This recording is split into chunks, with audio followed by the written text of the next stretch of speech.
7 से 8 क्वेश्चन तो current affair के रहते हैं हर एक एग्जाम में, चाहे वो एसएससी जीडी हो या यूपी पुलिस हो या एसएससी कोई सा भी एग्जाम हो। तो हम सबसे पहले आप देखें करंट अफेयर, क्योंकि इसका सबसे ज़्यादा वेटेज करंट अफेयर का रहता है। तो देखो, बिना लेट किए पहला क्वेश्चन देखते हैं। पहला क्वेश्चन है, हाल ही में भारत के किस शहर को यूनेस्को द्वारा सिटी ऑफ लिटरेचर घोषित किया गया था? तो किसे किया गया था? तो यह किया गया था कोझिकोड, जो कहाँ है? तो केरल में है। तो देखो, इसका मतलब तो आप लोग समझते ही होंगे, लिटरेचर यानी जो पुस्तक का ये यूनेस्को का भी मैं बता चुका हूँ स्टैटिक जीके में। तो जो स्टैटिक जीके क्लास नहीं किए वहाँ जाके कर लें, सही रहेगा। तो देखो, यूनेस्को ने केरल के कोझिकोड शहर को आधिकारिक तौर पर भारत का पहला सिटी ऑफ लिटरेचर घोषित किया, यानी पुस्तकालय का नेटवर्क यहाँ सबसे ज़्यादा प्रसिद्ध है। कहाँ? केरल के कोझिकोड में। और देखो, साथ में ही मध्य प्रदेश के ग्वालियर को सिटी ऑफ म्यूजियम की मान्यता दी। किसे? तो ग्वालियर, जो कि कहाँ है? मध्य प्रदेश में है। मैं इसे अलग से हाईलाइट कर दे रहा हूँ। तो देखो, करंट अफेयर एक काफ़ी ज़्यादा ये हो जाता है, और ये आपको ज़्यादा नहीं पढ़ना पड़ता, बस 1 साल का पढ़ना ही पड़ेगा। तो हम सबसे पहले यही करेंगे, उसके बाद हिस्ट्री, पॉलिटी, ज्योग्राफी, हर एक प्रकार के क्वेश्चन देखेंगे जो मोस्ट इम्पोर्टेंट है। तो सिटी ऑफ म्यूजिक की मान्यता दी गई। यह घोषित यानी वर्ल्ड 31 अक्टूबर को घोषित की गई थी। कब? 31 अक्टूबर को। और अब देखते हैं दूसरा क्वेश्चन। दूसरा क्वेश्चन है, 2024 में 16वें ब्रिक्स। तो देखो, ये क्वेश्चन 2024 का है। तो हमें करंट अफेयर पढ़ना चाहिए 2025 का, यानी एग्जाम से 1 साल पहले का, लेकिन ये क्वेश्चन है 2024 का। लेकिन आज का क्वेश्चन जितना कराऊंगा करंट अफेयर का, उसमें से ज़्यादा 2024 का करवाऊंगा, क्योंकि ये मोस्ट इंपॉर्टेंट है। क्योंकि देखो, ये जो 16वें ब्रिक्स है, ये 2024 में ही हुआ, 25 में नहीं हुआ। तो इसीलिए ये इंपॉर्टेंट हो जाता है। बाकी जो 25 में जो नई चीज़ है, उसे इंपॉर्टेंट करवाऊंगा। तो 2024 का भी कुछ कुछ इंपॉर्टेंट हमें देख लेना है। तो 2024 में 16वें ब्रिक्स शिखर सम्मेलन की मेज़बानी किस देश ने की थी? तो किस देश ने की थी? वो रूस ने की थी मेज़बानी, जो 16वें ब्रिक्स शिखर हुआ था। तो देखो, 16वें ब्रिक्स शिखर सम्मेलन 2024 रूस के काज़ान शहर में आयोजित किया गया था। तो कौन से शहर में? रूस के काज़ान शहर में। और इस सम्मेलन में थीम थी, इस वर्ष ब्रिक्स में मिस्र, इथियोपिया और ईरान और संयुक्त अरब यानी यूएई, जिसे अमेरिका कहा जाता है, जैसे नए सदस्य शामिल हुए थे। किसमें? ब्रिक्स, 16वें ब्रिक्स में। फिर तीसरा क्वेश्चन आ जाता है, अभ्यास हरिमाऊ शक्ति 2024। तो देखो, ये भी 2024 का है, तो ये इंपॉर्टेंट है, इसीलिए 2024 का भी मैं एक दो को करवा दे रहा हूँ। तो अभ्यास हरिमाऊ शक्ति 2024 भारत और किस देश के बीच आयोजित एक संयुक्त सैन्य अभ्यास थी? तो यह थी मलेशिया के साथ भारत की। तो देखो, हरिमाऊ शक्ति भारत और मलेशिया के बीच एक वार्षिक सैन्य अभ्यास है। इस उद्देश्य दोनों देश की सेनाओं के बीच रक्षा सहयोग का बढ़ाना और जंगल युद्ध की तकनीकी को साझा करना, यानी जो जंगलों में युद्ध होती है उसकी युद्ध को साझा करने के लिए ये हरिमाऊ शक्ति का सम्मेलन हुआ था। तो देखो, इसकी जो पीडीएफ है मैं टेलीग्राम पे डाल दूंगा, बायो में लिंक है, वहां से जाके आप लोग एक बार रिविजन कर लेना। फिर आता है चौथा क्वेश्चन, 69th राष्ट्रीय फिल्म पुरस्कार में सर्वश्रेष्ठ अभिनेता का पुरस्कार किसे प्रदान किया गया? तो यह अल्लू अर्जुन को मिला था।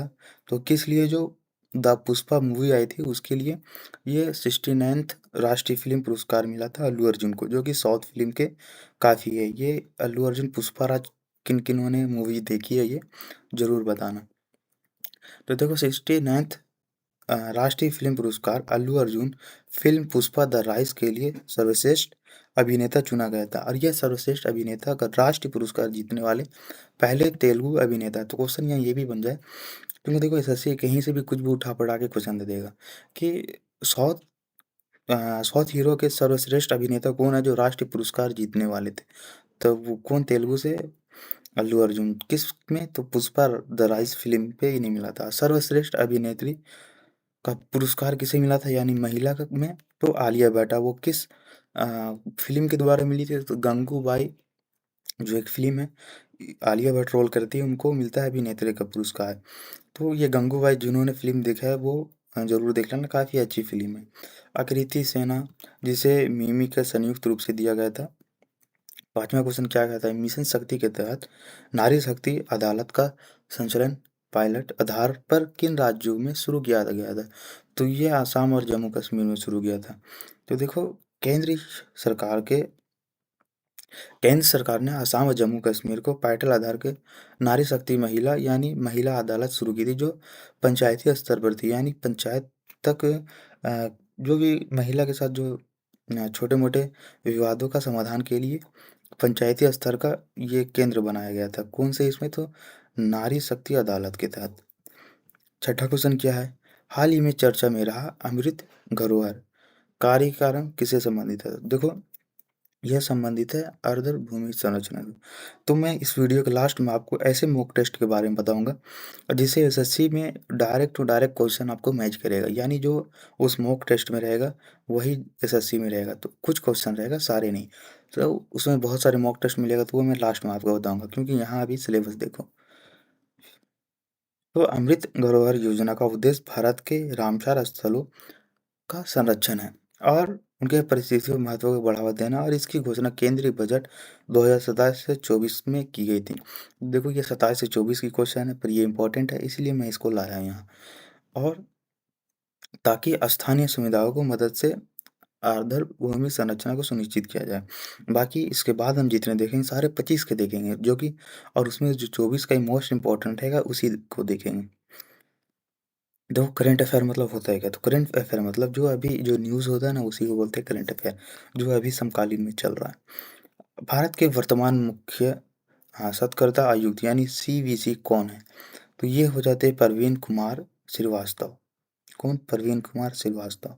तो प्रवीण कुमार श्रीवास्तव भारत के वर्तमान सीवीसी यानी केंद्रीय सतर्कता आयोग एक स्वायत्त नियुक्त है जो सरकारी भ्रष्टाचार पर नज़र रखती है। यानी जो सरकार भ्रष्टाचार करती है उस पे ये नज़र रखते हैं। कौन? प्रवीण कुमार श्रीवास्तव। और 1964 में संस्थान समिति की सिफारिश पर की गई थी, और जो 2003 में इसे वैधानिक दर्जा मिला था। कब? 2003 में ये दर्जा। आठवां क्वेश्चन क्या है? वर्ल्ड प्रेस फ्रीडम इंडेक्स 2024 में भारत का स्थान क्या था? तो इसमें भारत का स्थान था वन वन सेकेंड 159 यानी 159th, वहाँ स्थान था भारत का। और रिपोर्टर्स विदाउट यानी आरएसएफ द्वारा जारी विश्व प्रेस स्वतंत्र सूचक 2024 में भारत 180 देश में 159वें स्थान पर था, और 2027 में भारत 161वें स्थान पर था। इस सूची में नॉर्वे प्रथम था। कौन सा देश? नॉर्वे, ये प्रथम था। और नॉर्वे की जो जैकेट होती है, यानी जो कश्मीर जो बर्फीले इलाका जो फौजी लोग के लिए जो जैकेट वैकेट बनती है, ये नॉर्वे देश से ही बनती है। जो कि हम मैप में देखेंगे तो सबसे ऊपर आइसलैंड के बगल में ये नॉर्वे देश मिलेगा आपको मैप में। फिर आप आता है हिस्ट्री का क्वेश्चन। हिस्ट्री का है, सिंधु घाटी सभ्यता के किस स्थल से विशाल स्नानागार यानी ग्रेट बाथ का साक्ष्य मिला है? तो ये रिपीटेड क्वेश्चन है, क्योंकि ये इंपॉर्टेंट है। ये मोहनजोदाड़ो से मिला था ग्रेट बाथ। तो देखो, मोहनजोदाड़ो सबसे महत्वपूर्ण संरचना थी। यह आयताकार जलाशय ईंटे से बना था, और इस पर कोलतर यानी नेचुरल बिटमेट की परत चढ़ाई गई थी, और ताकि पानी की रिसाव ना हो। और मोहनजोदाड़ो का अर्थ मृतकों का टीला होता है, और यह वर्तमान में पाकिस्तान में है, जो सिंध प्रांत में है। और इसकी खोज 1921 में आरजी बनर्जी द्वारा होती है, और यह सिंधु नदी के किनारे रहता है। देखते 10वां, अष्टप्रधान नामक मंत्रिपरिषद किसके शासनकाल में थी? तो यह शिवाजी महाराज के शासनकाल में थी। ये भी रिपीटेड क्वेश्चन है, जो कि ये इंपॉर्टेंट है। तो देखो, मराठा साम्राज्य के संस्थापक छत्रपति शिवाजी महाराज ने प्रशासन में सहायता के लिए 8 मंत्रियों की परिषद बनाई, जिसे अष्ट प्रधान। देखो, अष्ट यहीं से आप समझिए इसे। अष्ट मतलब 8, प्रधान मतलब परिषद कहा जाता था। इसमें पेशवा यानी प्रधानमंत्री सबसे शक्तिशाली पद था, और अन्य पदों का जैसे आत्मा वित्त समूह, ये सब मंत्री, विदेशी मंत्री और सरल नोबल सेनापति, ये सब आता है। जो पेशवा, वहाँ के जो मेन राजा को पेशवा बोला जाता था। 11वां क्वेश्चन, किस वायसराय के कार्यकाल के दौरान वर्न प्रेस एक्ट 1878 को निर्दिष्ट किया गया था? तो यह किस इसमें क्या था? लॉर्ड रिपन द्वारा किया गया था। और ये जो लॉर्ड रिपन है, भारत की जो दूसरी आधिकारिक जनगणना होती है लॉर्ड रिपन द्वारा की जाती है। तो इसे आप स्टैटिक जीके में पढ़े होंगे। तो देखो, लॉर्ड रिपन है, लॉर्ड लिटन ने 1878 में वर्नाक्यूलर प्रेस एक्ट लागू किया, जिसका उद्देश्य भारतीय भाषाओं को समाचार पत्रों पर अंकुश लाना था। और लॉर्ड रिपन ने 1882 में इस काले कानून को निरस्त यानी रिपील कर दिया। और रिपन को भारतीय स्थानीय स्वशासन का जनक भी कहा जाता है। किसे? रिपन को, लॉर्ड रिपन को। और ये जनगणना भी कराता है। कौन? Lord Ripon. और सबसे पहले शुरुआत करता है लॉर्ड मेयो। तो आप अंग्रेजों का नाम थोड़ा कठिन है पर याद कर सकते हैं। फिर आता है 12वां क्वेश्चन, प्रसिद्ध हड़प नीति को लागू करने वाला गवर्नर जनरल कौन था? तो यह लॉर्ड डलहौजी लागू करता है, जो हड़प नीति था, यानी दूसरे का राज्यों को हड़पता था साल। लॉर्ड डलहौजी ने हड़प नीति यानी डॉक्ट्रिन ऑफ लैफ शुरू की, जिसके तहत यदि किसी भारतीय शासक का कोई पुरुष या उत्तराधिकारी नहीं हो तो उसका राज ब्रिटिश साम्राज्य में मिला लिया जाता था। और इस नीति के तहत सबसे पहले सतारा यानी 1848 को हड़पा गया, और इसके बाद झांसी और नागपुर, यानी इसी कारण 1857 की विद्रोह होती है, जिसमें मैं और अच्छे से बताऊंगा ये कानपुर से कौन लड़ता है, झांसी से कौन लड़ता है, तो ये सब अच्छे से बताऊंगा। देखो, दीन इलाही नामक नया धर्म किसके द्वारा शुरू किया गया था? तो यह शुरू किया गया था अकबर द्वारा, जो कि मुगल सल्तनत का सबसे महान शासक था अकबर। मुगल सम्राट अकबर ने 1582 में दीन इलाही यानी ईश्वरीय धर्म की शुरुआत की थी। और इसका मुख्य उद्देश्य सभी धर्मों के बीच शांति और समानता स्थापित करना। तो देखो, ये जो पॉइंट है ना, इसी कारण ये महान कहलाता है। कौन? अकबर। और इसे स्वीकार करने वाला पहला और अंतिम हिंदू बीरबल था, यानी इसे अ, स्वीकार करने वाला पहला और अंतिम जो हिंदू था बीरबल था। तो 14वां क्वेश्चन, भारतीय राष्ट्रीय कांग्रेस को किस अधिवेशन में पूर्ण स्वराज का संकलन प्रेरित किया गया था? तो देखो, जितने भी मैं क्वेश्चन करा रहा हूँ ना, आपको लगता होगा कि हाँ, ये थोड़ी ना आएगा। ये देखो, हिस्ट्री या कोई भी जीके जी इसका सिलेबस बहुत बड़ा है, इतना बड़ा है कि यूपीएससी वालों भी कंप्लीट नहीं कर सकते। लेकिन हमें एक अंदाजा से लेके चलना पड़ता है कि हाँ, क्वेश्चन पूछेगा तो इस टाइप का पूछेगा। बाकी आपको मैं ये बोलूँगा कि आप RWA सर्च करके वहाँ से भी प्रैक्टिस सेट कर लेना, क्योंकि जो लोग सिर्फ मेरे भरोसे हैं कि हाँ, यहाँ से करने के बाद मेरा सारा हो जाएगा, तो ऐसा नहीं है। आप यहाँ से करिए और आप उसके बाद मॉक टेस्ट दीजिए। नंबर नहीं आया तो टेलीग्राम से PDF लीजिए, वहाँ से फिर से रिवीजन करिए, फिर देखिए मॉक टेस्ट लगा के। अगर इस तरीके से क्वेश्चन मैच कर रहा है तो सही है, नहीं तो ये सिर्फ आपका रिवीजन बेस हो जाता है। तो मुझे तो इतना कंफर्म है कि हाँ, इतने क्वेश्चन कराने के बाद 4 से 5 क्वेश्चन तो ज़रूर मैच करेगा ही करेगा, क्योंकि जितने टाइप का, जितने लेवल के क्वेश्चन है मैं सारे करवा दे रहा हूँ। तो देखिए, 14वां क्वेश्चन क्या है, भारतीय राष्ट्रीय कांग्रेस का किस अधिवेशन में पूर्ण स्वराज का संकलन प्रेरित है? यानी ये जो पूर्ण स्वराज है तो किस में है? तो वह लाहौर अधिवेशन 1929 में है। और इसके यहाँ ये देखते हैं तो 1929 के लाहौर अधिवेशन के अध्यक्षता जवाहरलाल नेहरू करते हैं। और इसे अधिवेशन में पूर्व स्वराज का प्रस्तावना प्रेरित किया गया, जो 26 जनवरी 1930 को प्रथम स्वतंत्र दिवस के रूप में मनाने की घोषित की। यानी ये 26 जनवरी 1930 में ही ये क्या कहते हैं, जवाहरलाल नेहरू ने देश को स्वतंत्र घोषित कर दिया था, लेकिन घोषित नहीं होता है सक्सेसफुल। फिर देखते हैं 15वां क्वेश्चन, विजयनगर साम्राज्य की स्थापना किस वर्ष हुई थी?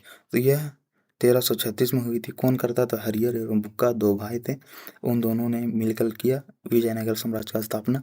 और इसमें 4 वंश थे, सलू नहीं, संगम वंश, सलू वंश, तलू वंश और अरविद वंश। और ये संगम वंश के थे। और विजयनगर साम्राज्य का सबसे महान शासक तुलु वंश का कृष्णदेव राय था, जिसने हम्पी जिसे महान इमारत खड़ा करवाया, जो यूनेस्को का वर्ल्ड हेरिटेज में आता है। देखो, विजयनगर साम्राज्य की स्थापना 1936 में हरिहर और बुक्का नामक दो भाई करते हैं। कौन? हरिहर और बुक्का दो भाई करते हैं, और उन्हें तुंगभद्रा नदी के किनारे करते हैं। कौन सा नदी? तो तुंगभद्रा।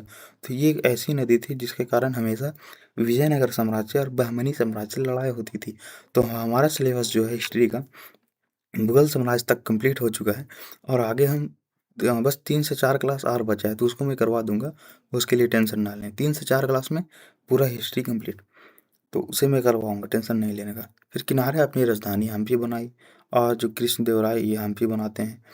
और साम्राज्य दक्षिण भारत में हिंदू संस्कृति का केंद्र था, यानी दक्षिण भारत का हिंदू संस्कृति का केंद्र था। फिर आता है पॉलिटी से क्वेश्चन, जो कि मोस्ट इंपॉर्टेंट हो जाता है ये। देखो, पहला क्वेश्चन क्या है पॉलिटी का, भारतीय संविधान का कौन सा अनुच्छेद अस्पृश्यता का अनुमूलन यानी अस्पृश्यता का अंत करता है? अस्पृश्यता का मतलब होता है छुआछूत। तो यह अनुच्छेद 7 में अस्पृश्यता का अंत करता है। देखो अनुच्छेद 17 यानी छुआछूत जिसे कहते हैं अस्पृश्यता का मतलब होता है को समाप्त करता है और किसी भी रूप में इसके अभ्यास को प्रतिबंधित करता है। यह एक मौलिक अधिकार है यानी हर लोगों का मौलिक अधिकार है। और अनुच्छेद 18 यानी उपाधियों के अंत से संबंधित है, जबकि अनुच्छेद 14 विधि के समझ समानता प्रदान करता है। जो अनुच्छेद 14 है वो सभी को समानता का अधिकार प्राप्त करता है। 17वां क्वेश्चन, राज्य के नीति निर्देशांक सिद्धांत यानी डीपीएसपी। तो देखो ये एक इम्पोर्टेंट चैप्टर है। ये डीपीएसपी से एक बहुत बड़ा चैप्टर बनता है, तो ये मैं सोच रहा हूँ करवाने का, जो पॉलिटी में आता है। अगर आप लोग बोलेंगे डीपीएसपी को अच्छे से एक पीडीएफ बना के आप समझाइए तो मैं डीपीएसपी के बारे में समझा दूंगा। अगर चाहते हैं तो बताओ, मैं डीपीएसपी पर क्लास कर दूंगा। को भारतीय संविधान के किस देश के संविधान से लिया गया? तो इसे लिया गया है आयरलैंड से। कौन से देश है? तो आयरलैंड से। तो देखो भारतीय संविधान के भाग चौथे अनुच्छेद 36 से 51 में वर्णीय डीपीएसपी को आयरलैंड के संविधान के लिए लिया गया है और ये सिद्धांत न्यायालय द्वारा मतलब न्यायालय द्वारा प्रवर्तित किया जाता है। और लेकिन शासन के लिए बुनियादी महत्व रखती है। कौन सी? ये डीपीएसपी। अगर डीपीएसपी बोलेंगे तो मैं करवा दूंगा, नहीं तो आप लोग इसकी FRB 2.0 सर्च करें डीपीएसपी, वहाँ से आपको ये और अच्छे से समझा के सर ने करा दिया। जो फरमार एकेडमी है वहाँ से आप कर सकते हैं। और भारत के राष्ट्र 18 को संख्या है, भारत के राष्ट्रपति का महाभियोग चलने की प्रक्रिया किस अनुच्छेद में दी गई है? तो यह अनुच्छेद 61 में दी गई है। तो अनुच्छेद 61 के तहत राष्ट्रपति का संविधान के उल्लंघन के आधार पर महाभियोग चलाया जा सकता है और यह प्रक्रिया संसद के किसी भी सदन यानी लोकसभा या राज्यसभा में शुरू किया जा सकता है, लेकिन इसके लिए 14 दिन पूर्व सूचना देना अनिवार्य है। किनको? अनुच्छेद 61 के तहत राष्ट्रपति को। 19वां क्वेश्चन आया था, पंचायत राज को संवैधानिक दर्जा किस संशोधन अधिनियम द्वारा दिया गया? तो इसका आंसर हो जाएगा 73वां संशोधन, जो कि ये रिपीटेड क्वेश्चन है।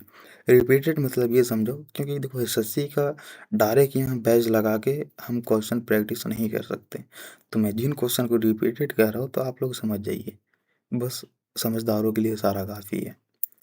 देखो 93 संविधान संशोधन अधिनियम 1952 के द्वारा पंचायत को संवैधानिक दर्जा दिया गया था। कब? 1952 को। कितने संशोधन? तो 73वें संशोधन संविधान का। और संविधान के भाग 4 तथा 11वीं अनुसूची जोड़ी गई, जिसमें 24 अप्रैल को राष्ट्रीय पंचायती राज दिवस मनाया जाता है। तो पंचायती राज कब मनाया जाता है? 24 अप्रैल को। और 74वें संशोधन नगर पालिका से संबंधित है, यानी 74वां संशोधन नगर पालिका जो होती है, जो कूड़ा कचरा ये सब जो नहीं गाड़ी उड़ी आती है उससे संबंधित है ये।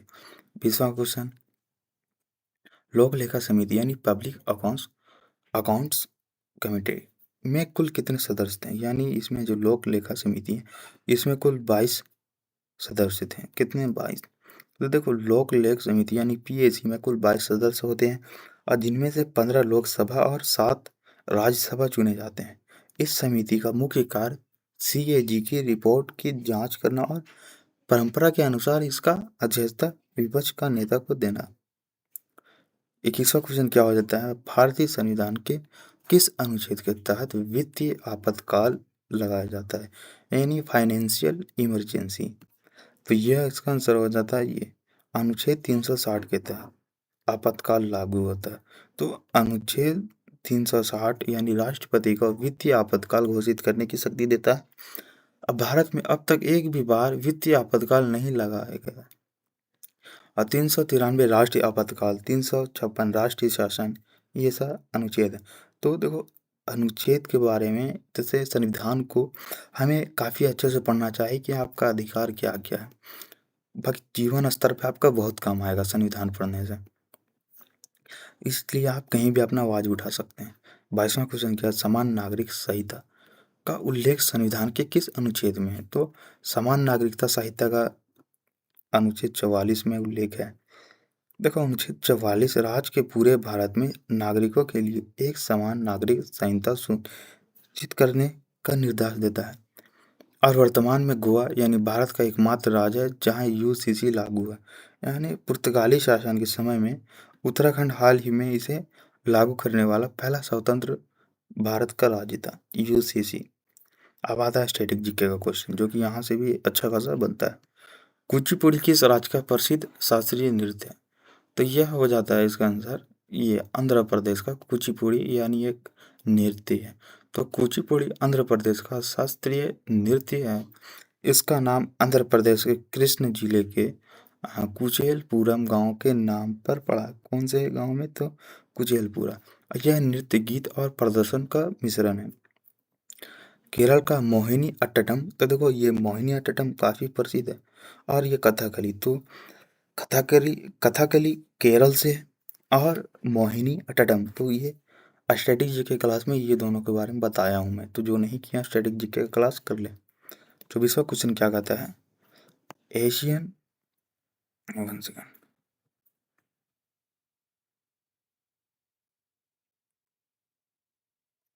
एशियन डेवलपमेंट बैंक यानी एडीबी का मुख्यालय कहाँ है? तो इसका मुख्यालय हो जाता है मनीला में। और जो एडीबी की स्थापना कब होती है? 1967 में हुई थी। और इसका मुख्यालय मनीला यानी फिलीपींस में स्थित है। और इसका मुख्य उद्देश्य एशिया प्रशासन क्षेत्र में के सामाजिक और आर्थिक विकास बढ़ावा देना। अब देखते हैं 25वां question. The god of small things, the god of small things पुस्तक के लेखक कौन है? तो इसके पुस्तक के लेखक हो जाता है ये अरुंधति राय। कौन? अरुंधति राय। तो अरुंधति रॉय ने 1997 में अपनी पहली पुस्तक the god of a small thinking के लिए एक प्रतिष्ठित बुकार पुरस्कार जीता था। कौन? बुकर प्राइज, जिसे नाम से बुकर जीता। यह पुस्तक जीतने वाला पहले भारतीय महिला थी। यानी ये कौन थी? महिला थी। कौन? ये अरुंधति राय, जिन नाम से तो लग रहा है पुरुष, पर ये महिला थी। तो भारत में राष्ट्रीय खेल दिवस कब मनाया जाता है? तो यह मनाया जाता है कब? 29 अगस्त को। तो क्यों मनाया जाता है वो भी देख लेते हैं। तो भारत में प्रतिवर्ष 29 अगस्त को हॉकी के जादूगर मेजर दयानंद चंद के जयंती पर राष्ट्रीय खेल मनाया जाता है। और इस दिन राष्ट्रपति द्वारा खेल रत्न, अर्जुन पुरस्कार जैसे राष्ट्रीय खेल पुरस्कार प्रदान किए जाते हैं। तो कौन कौन से पुरस्कार? तो खेल रत्न, अर्जुन पुरस्कार जैसे राष्ट्रीय खेल। 27वां क्वेश्चन। नथुला दर्रा भारत के किस राज्य में स्थित है? तो यह सिक्किम में स्थित है। कौन सा दर्रा? नथुला दर्रा। तो नथुला दर्रा सिक्किम के तिब्बत चीन से जोड़ता है। और यह प्राचीन रेशम मार्ग यानी सिल्क रोड का हिस्सा रहा। और 1962 में भारत चीन युद्ध के बाद इसे बंद कर दिया गया, लेकिन 2006 में व्यापार के लिए पुनः खोला दिया गया था। कब? 1906 में व्यापार के लिए। 28वां क्वेश्चन। 28वां क्वेश्चन है यक्षगन किस राज्य का एक प्रमुख लोक रंगमंच है? तो यह हो जाता है कर्नाटका का। किसका? कर्नाटका का। तो यक्षगन कर्नाटका का पारंपरिक लोक नृत्य नाटक है। इसमें भारी वेशभूषा, चेहरे का मेकअप, यानी जो आप इसको सर्च करना, ये जो यक्षगन कर्नाटका का, इसे मैं स्टडी जी में कराया था, जिसमें ढोल वोल काफ़ी बजाया जाता है, संगीत वंगीत। और इसकी कहानियाँ आमतौर पर रामायण और महाभारत जैसी महाकाव्य पर आधारित होती है। 29वां क्वेश्चन। भारत का सबसे ऊंचा जलप्रपात यानी वाटरफॉल कुंचिकल किस राज्य में स्थित है? तो देखो ये नाम दे दिया, ये अब राज्य आपसे पूछ रहा है। तो यह हो जाता है कर्नाटका में सबसे। तो कुंचिकल जल प्रताप कर्नाटका के शिमोग जिले में वराही नदी पर स्थित है। और इसकी ऊंचाई लगभग 455 मीटर है। और ध्यान दे, जो जल प्रताप यानी जोग फॉल्स भी कर्नाटका में है, लेकिन कुंचिकल भारत का सबसे ऊंचा झरना माना जाता है। कौन सा? कुंचिकल। अब आता है 30वां क्वेश्चन। 30वां क्वेश्चन है पुलिटजर प्राइज किस क्षेत्र में उत्कृष्ट कार्य के लिए दिया जाता है? तो ये जो प्राइज है किस क्षेत्र में दिया जाता है? तो यह पत्रकारी और साहित्य के क्षेत्र में दिया जाता है। अब देखो, पुलित्जर पुरस्कार की स्थापना 1917 में जोसेफ पुलित्जर के सम्मान में की गई थी। और कोलंबिया विश्वविद्यालय द्वारा पत्रकारिता, साहित्य, संगीत रचना में इन्हें उल्लेखनीय कार्य के लिए दिया गया था। तो आज 30 ही क्वेश्चन करते हैं, क्योंकि ज़्यादा लेके नहीं चलना है, मैं बहुत इंपॉर्टेंट क्वेश्चन कर रहा हूँ आज का।